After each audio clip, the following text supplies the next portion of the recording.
স্বৈরাচারী সরকারের মতো নিষ্ঠুরভাবে রায়ট কন্ট্রোল করতে পারছেন অন্তর্বর্তী সরকার, এটাই সবচেয়ে বড় সীমাবদ্ধতা। সকালে এই মন্তব্য করলেন প্রধান উপদেষ্টার প্রেস সচিব শফিকুল আলম।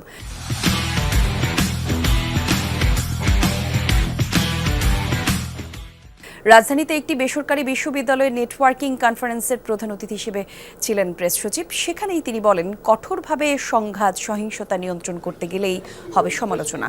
বলা হবে বর্তমান সরকার বিগত প্রশাসনের মতোই আচরণ করছে।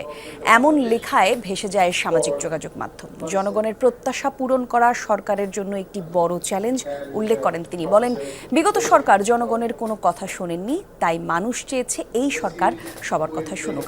ছাত্রদের সহিংসতার বিষয়টি নিয়ে তদন্ত হচ্ছে, কেউ নাশকতা তৈরির চেষ্টা চালাচ্ছে কিনা সেটিও বের করার চেষ্টা চলছে। আগের গভর্নমেন্টের অনেক ক্ষেত্রে খুব ক্রাউড কন্ট্রোলের জন্য সাথে সাথেই আপনার ওরা রাবার বুলেট মারতো, পেলেট ফায়ার করতো, টিয়ার গ্যাস ফায়ার করতো এবং কিছু কিছু ক্ষেত্রে লাইভ রাউন্ড ওরা করতো। রায়ট কিভাবে কন্ট্রোল করতে হয় এটার জন্য নতুন স্ট্যান্ডার্ড প্রোটোকলের কথা আমরা চিন্তা করছি, যাতে কেউকে আঘাত না করেই আমরা কিভাবে রায়টগুলোকে বা যারা রায়টিং করছেন তাদেরকে আমরা ডিসপার্স করতে পারি।